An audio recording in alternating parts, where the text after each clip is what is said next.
So every now and then, a film comes along that endears its audience and leaves behind a message that resonates with many. I think Ernest and Celestine may just very well be one of those movies.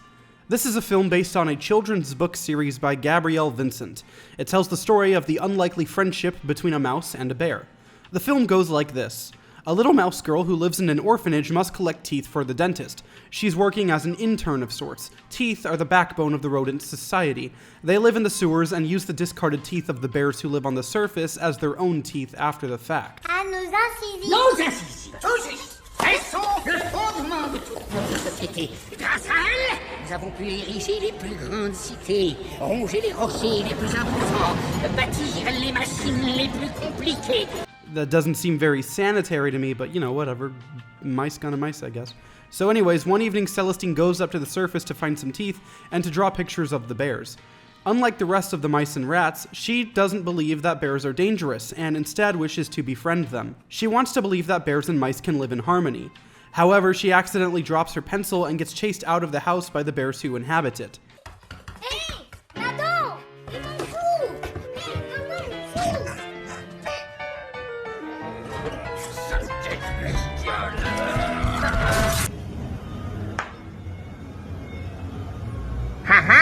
This results in her falling into a garbage can where she is stuck the rest of the night. The next morning, she is found by a starving artist named Ernest, who attempts to eat her. In exchange for her life, she points Ernest to a candy shop where he gorges himself into a sugar coma. Meanwhile, Celestine goes back home, having only found one tooth. The dentist is disappointed when he finds that Celestine has been drawing instead of collecting teeth. Ce n'est pas comme ça que tu deviendras dentiste. Mais je veux pas, moi. Je veux pas être dentiste. The dentist tells her to go back to the surface and that she can't come back until she's collected at least 50 teeth. She goes back to the surface to find Ernest, who at this point has been arrested by the police for breaking and entering and eating the candy sales bear's stock. There's a side plot about the sales bear. He sells candy to children to rot their teeth over time, and then his wife, who is a teeth sales bear, subsequently sells replacement teeth at her teeth shop across the street. Why would a bear have a teeth shop? What the So Celestine offers to free Ernest in exchange for helping her to steal teeth from the shop. They take the shop's entire supply, basically, or at least a good portion of it. I don't know. I don't really think that's ever established.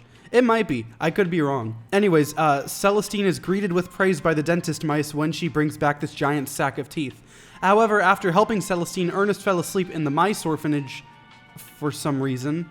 How he ended up in there without being detected is beyond me. But he wakes up and unintentionally scares the citizens of the town into a panic. Now the two unlikely allies are on the run from both mice and bear police, and they go into hiding at Ernest's house up in the forest. The next few chunks of the film show Ernest and Celestine getting to know each other as they hide squirreled away in this cabin during the winter. They become fast friends and learn to love each other over time, coming to realize that they have more in common than they originally thought. Both are expected by society and their families to fit into specific roles meant for them.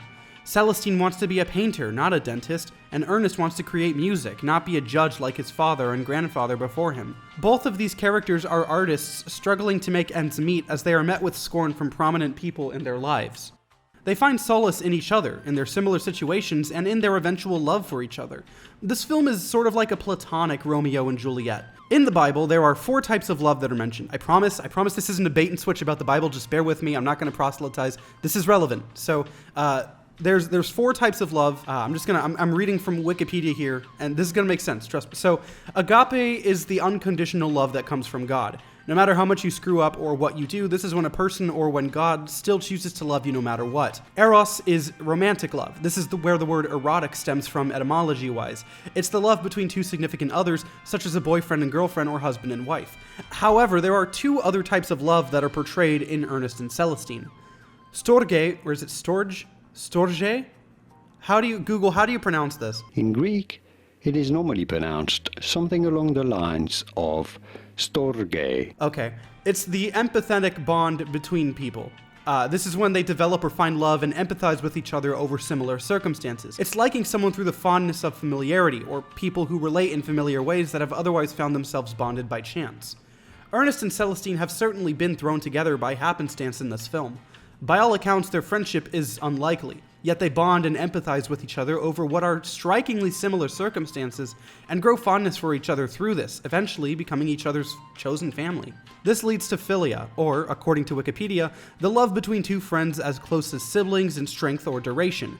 C.S. Lewis states in his book, The Four Loves, that philia is the least biological, instinctive, gregarious, and least necessary. It's the least natural of the four loves. It is a love that is 100% chosen by the recipient. Going off of Wikipedia here, Lewis explains that true friendships, like the friendship between David and Jonathan in the Bible, are almost a lost art.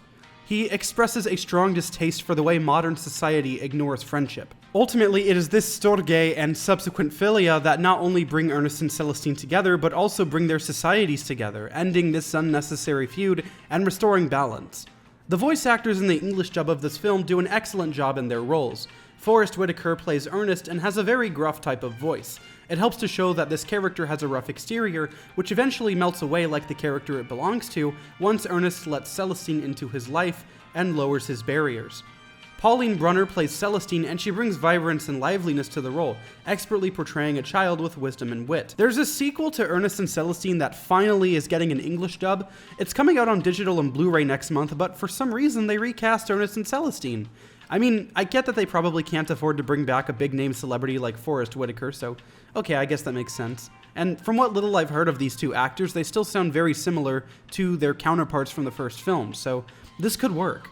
Here we go!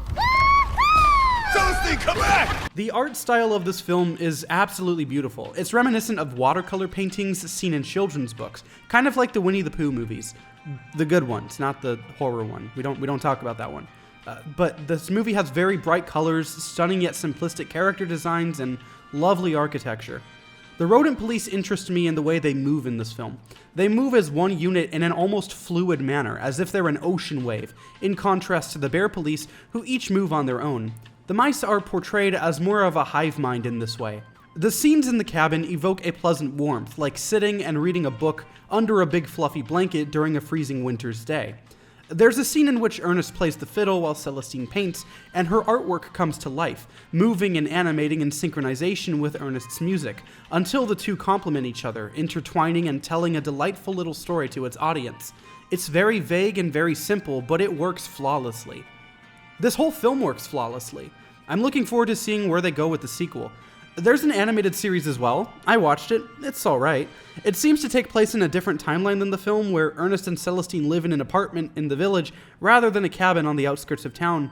But then, like in the sequel movie, it looks like they also live in that same apartment, so maybe they decided to move? Who knows? The show is on Daily Wire Plus's Bent Key, so go and check it out and form your own opinions. As for me though, I absolutely adore this film and I would highly recommend it. It's free to watch on Tubi right now as I'm recording this, and I'll put a link in the description below. In conclusion, Ernest and Celestine is a beautifully simple story about an unlikely familial bond between a mouse and a bear. It's well animated, well voice acted, and contains wonderful music. I'm going to give it a 10 out of 10.